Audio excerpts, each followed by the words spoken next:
सुप्रभात बच्चों। मुझे पूरी आशा है कि आप घर में स्वस्थ एवं प्रसन्न होंगे। हम लोग पाठ बीरबल की सूझबूझ पढ़ रहे हैं। हमने उसमें कहानी के चरित्रों के बारे में पढ़ा, पात्रों के बारे में पढ़ा। एक बार हम कहानी दोहरा लें, फिर आगे का कार्य करेंगे। सूझबूझ। एक समय की बात है, अकबर का दरबार लगा था। उनके वजीर बीरबल थे। बीरबल अपनी चतुराई के लिए पूरे राज्य में प्रसिद्ध थे। अकबर के दरबार में कुछ लोग बीरबल से ईर्ष्या करने लगे थे, क्योंकि वे राजा के अत्यंत प्रिय थे और लंबे समय से वजीर का पद संभाले थे। अकबर के सामने बीरबल की जगह तानसेन को वजीर बनाने का प्रस्ताव रखा गया। तानसेन बहुत बड़े संगीतकार थे। वे भी अकबर के नवरत्नों में शामिल थे।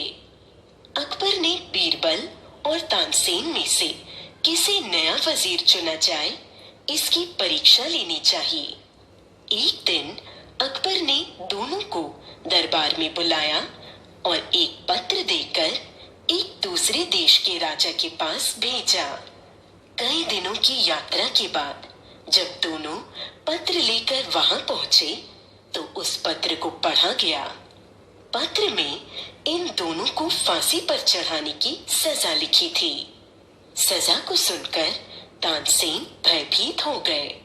उन्होंने अपनी प्राण रक्षा के लिए बीरबल से उपाय पूछा और चुपके से कहा, मित्र, मुझे बचा लो, मुझे वजीर नहीं बनना।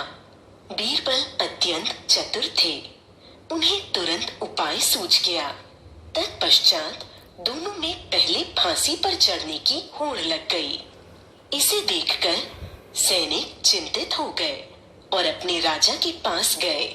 सैनिकों की बात सुनकर वह राजा भी आश्चर्य में पड़ गया कि लोग फांसी की सजा सुनकर डरते हैं, किंतु इनमें पहले फांसी पर चढ़ने की होड़ लगी है। राजा ने इसका कारण पूछा तो बीरबल ने कहा, आप बहुत उदार और नेक इंसान हैं। अकबर आपको जीतना चाहता है। अकबर के गुरु ने बताया है कि आप जैसे नेक इंसान को हराया नहीं जा सकता। यदि निर्दोष को सजा दे देंगे तो आपके पुण्य कर्म में कमी आ जाएगी और फिर आपको आसानी से जीता जा सकता है। बीरबल की बात सुनकर उस राजा ने कहा कि हम निर्दोष को फांसी नहीं देंगे। बीरबल और तानसेन को छोड़ दिया गया। दोनों अकबर के दरबार में सकुशल लौट आए। तो बच्चों, आपने कहानी को ध्यान से देखा, मजा आया, और इसमें आपने पात्रों की विशेषता भी देखी, कहानी से हमने क्या सीखा ये भी देखा।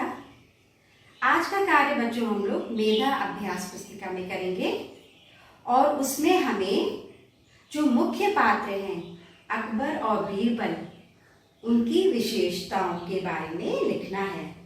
आइए मैं आपको बताऊं कि कैसे हम अभ्यास पुस्तिका में कार्य करेंगे।